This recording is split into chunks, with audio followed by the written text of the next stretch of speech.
अस्सलाम वालेकुम दोस्तों कैसे हो आप लोग। सब खैरियत से हो।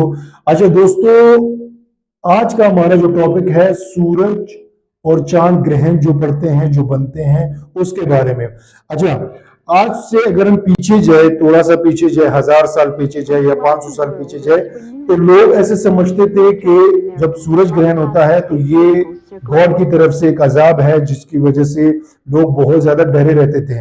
अब इस डर की वजह से बहुत ज्यादा सुपरस्टिशंस पैदा हो गए थे, बहुत ज्यादा गलतफहमियां पैदा हो गई थी, जिसकी वजह से लोग काफी डरते थे इन चीजों से। अच्छा, क्या होता था कि तकरीबन 500 साल पहले, 1000 साल पहले क्या था कि एक इलाके में, किसी इलाके में इतना ज्यादा इसकी दहशत हो गई थी इंडिया में कि आप खाना नहीं पका सकते, आप खाना खा नहीं सकते, आप गोश्त नहीं पका सकते, और इस तरह की बहुत सारी चीजें और बहुत सारी गलतफहमियां पाई जाती थी।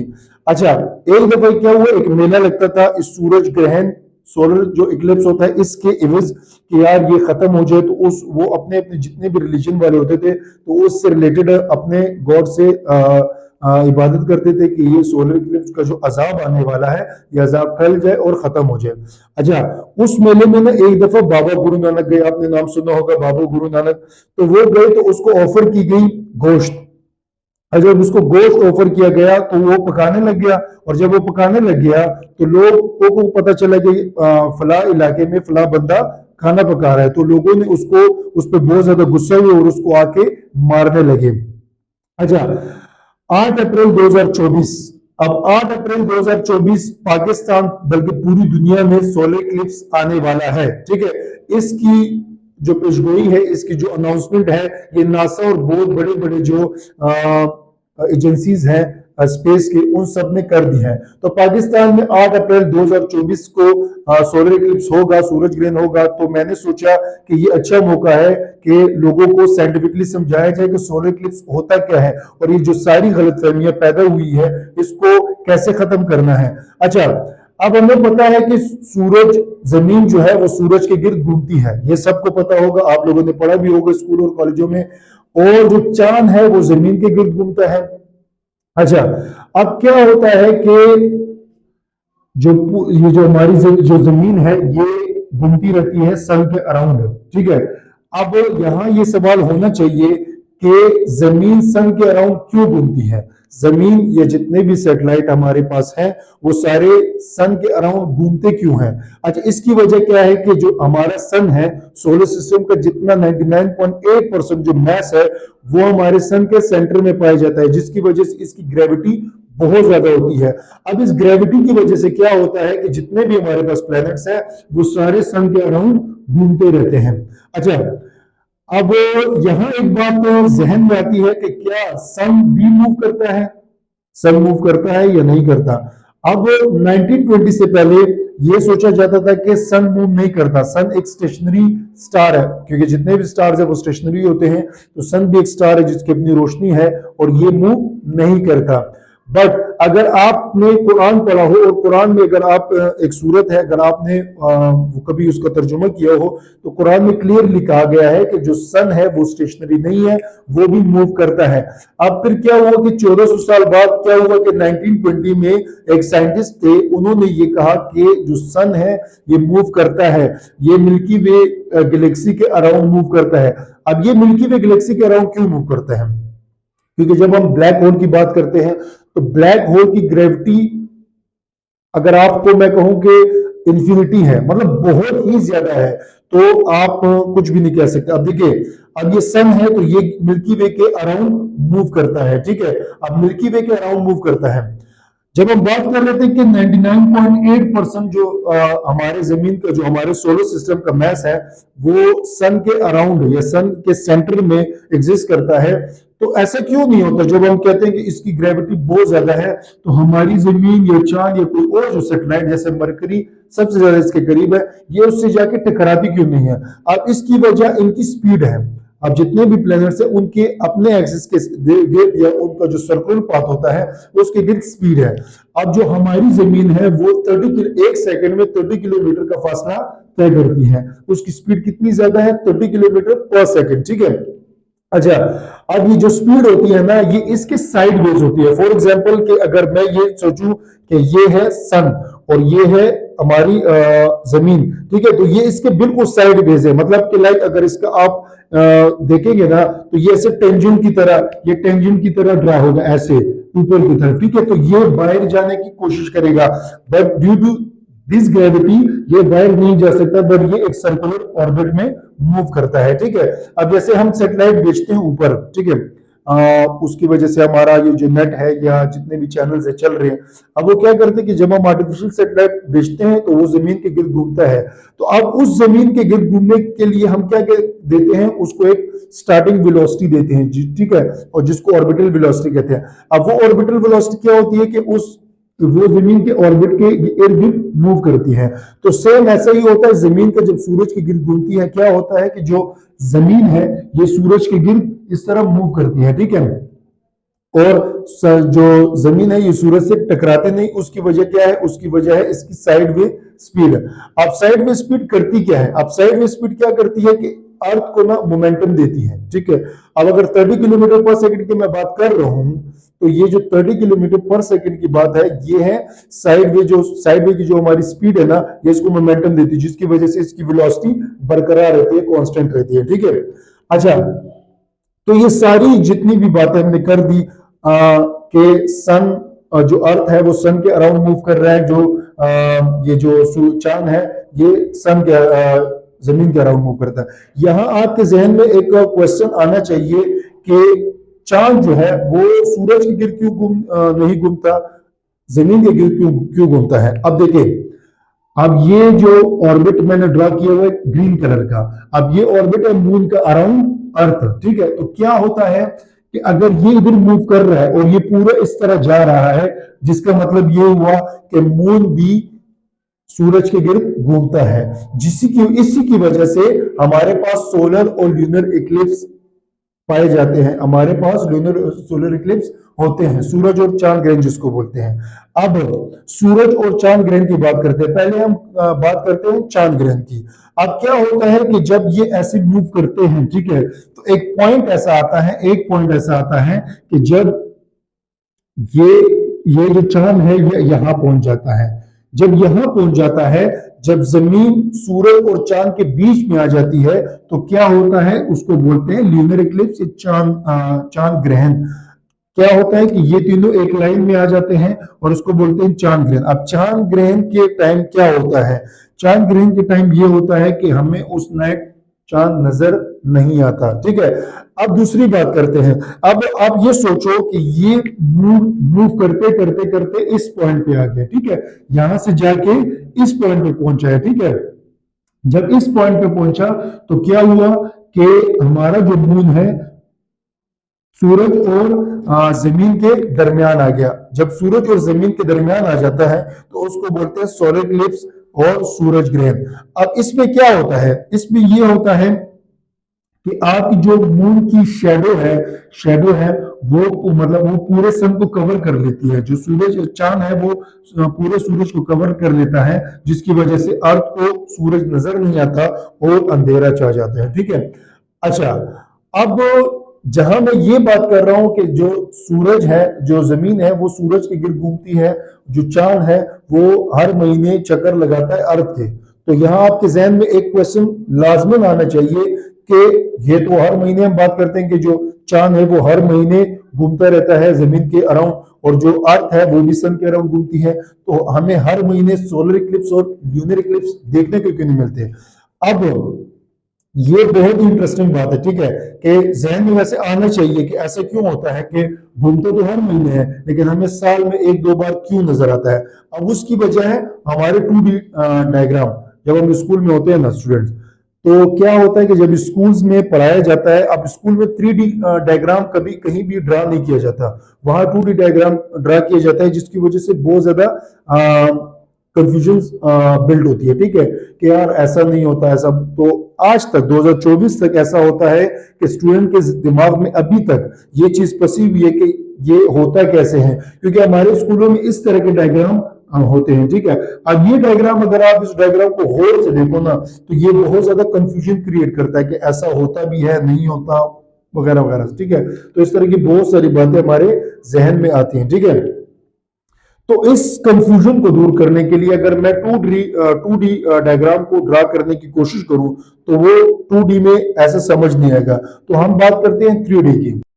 अच्छा, अब यहां मैं, ये बोर्ड है, बोर्ड क्योंकि टू प्लेन में होता है तो ये भी यहां अगर मैं ड्रा करूंगा तो भी आपको समझ उतना नहीं आएगा क्योंकि 2D होगा। अब समझने के लिए फॉर एग्जांपल आप ये सोचो कि ये हमारे पास सूरज है और ये हमारी जमीन है। अच्छा, ये जमीन है, ये ऐसे मूव करती है, ठीक है, ऐसे, ठीक है। जो इसका ऑर्बिट है ना वो सर्कुलर है, जो जमीन का सन के साथ ऑर्बिट है ना वो सर्कुलर है, ठीक है। अब वो सर्कुलर ऑर्बिट में मूव करता है, ठीक है, ऐसे ऐसे।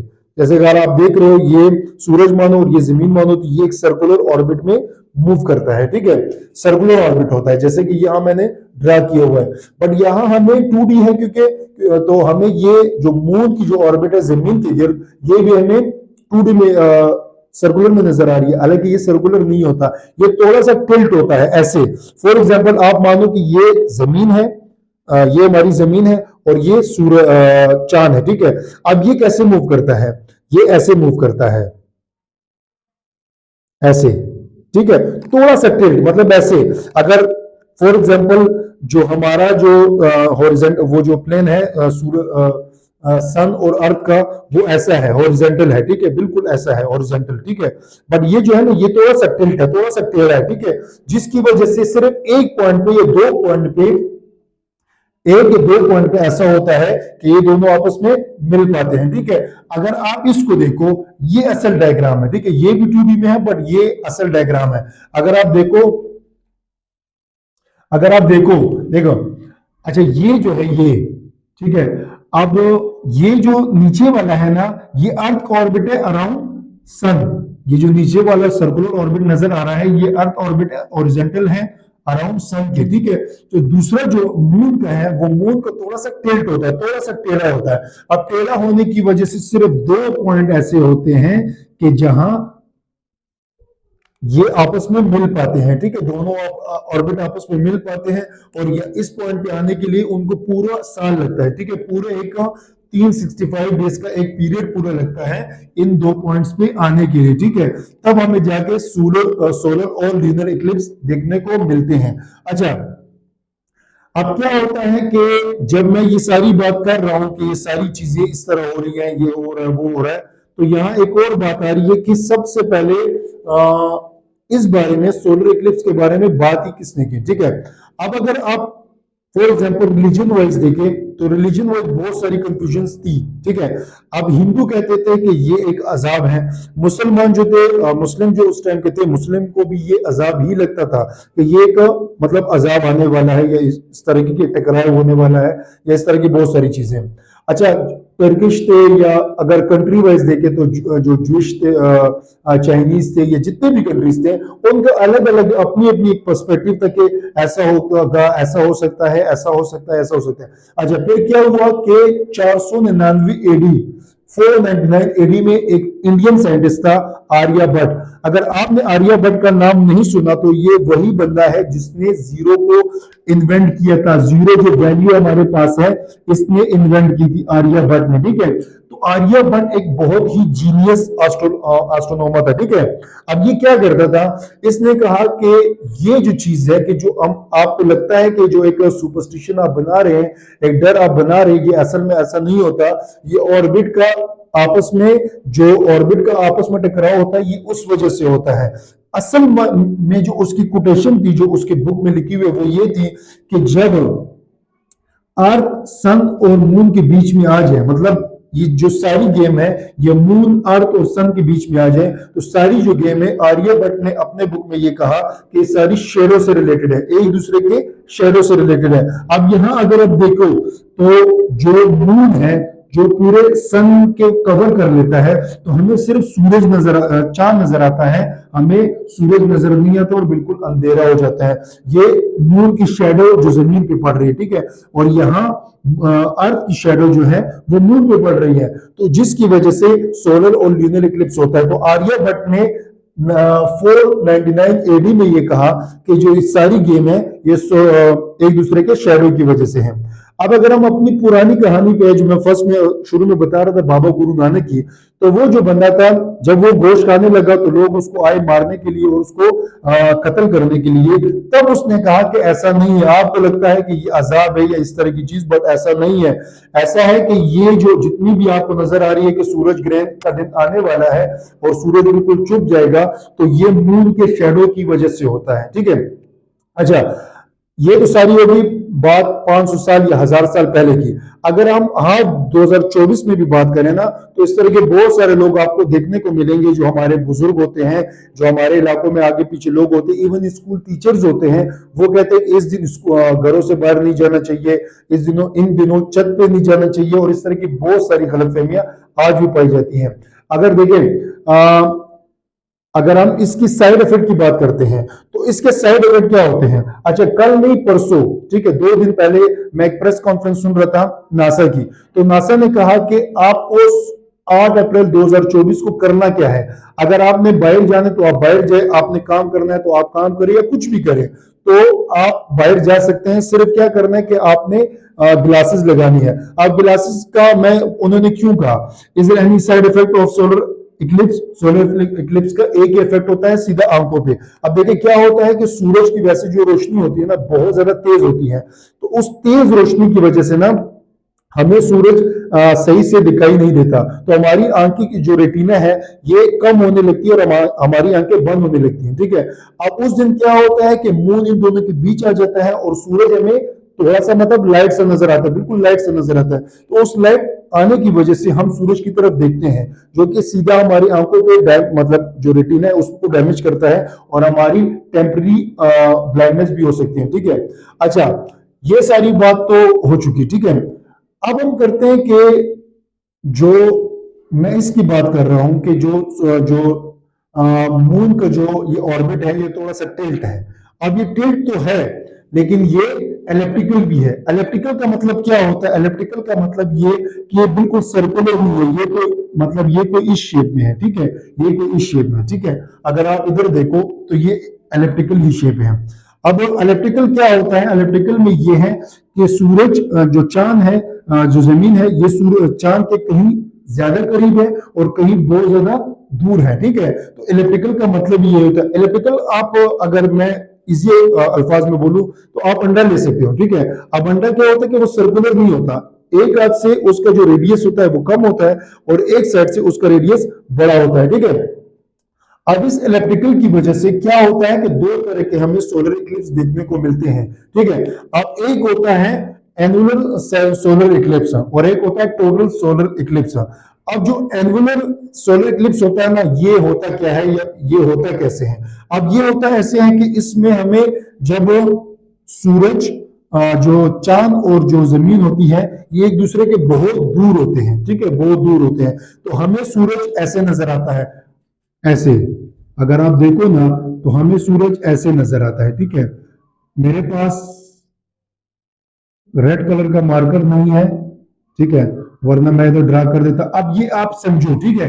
अब क्या होता है कि बहुत ज्यादा दूर होने की वजह से हमें सूरज के अंदर की बॉडी नजर नहीं आती और ना ही बाहर कुछ नजर आता है, हमें एक रिंग सी नजर आती है, ठीक है, आग की, ऑरेंज कलर की हमें गोल सी रिंग नजर आती है, ठीक है।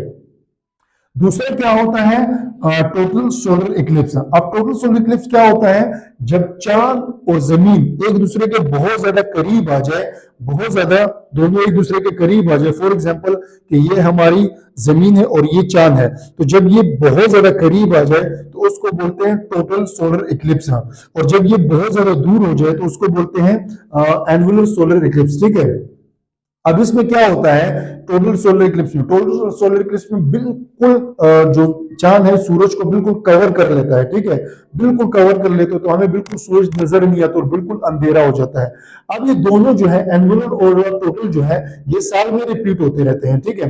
तो शुरू में जो बता रहा था कि बहुत सारी गलतफहमियां आज भी पाई जाती है और बहुत सालों पहले भी पाई जाती है, तो इस तरह की गलतफहमियां नहीं, अब ये वीडियो देखने के बाद आपके जहन में कोई भी इस तरह की गलतफहमी नहीं होनी चाहिए। ये कोई भी वो नहीं है, ये एक रेगुलर, हाँ, एक जो गलतफहमी थी वो इस वजह से क्रिएट हुई थी कि देखिए, अब जो मून है वो हर महीने चक्कर लगाता है और जो अर्थ है वो भी हर पूरा साल चक्कर लगाता है। तो ये बात किसी ने नोटिस ही नहीं की, ठीक है ना। तो ना आज किसी ने नोटिस की और ना सालों पहले किसी ने नोटिस की थी। बट ये जो सोलर इक्लिप्स होता है, ये चांद जो ल्यूनर इक्लिप्स होता है, ये साल में एक आध बार होते हैं। जब एक आध बार होते हैं तो लोगों को लगने लगा कि ये वाकई कोई चीज है, लेकिन ऐसा नहीं है। ये भी एक रेगुलर मोशन है मून की।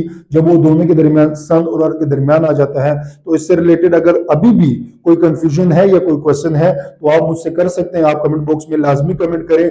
बट मेरे जितना मैंने कोशिश की सारी बात समझाने की, 8 अप्रैल 2024 को सोलर इक्लिप्स आने वाला है।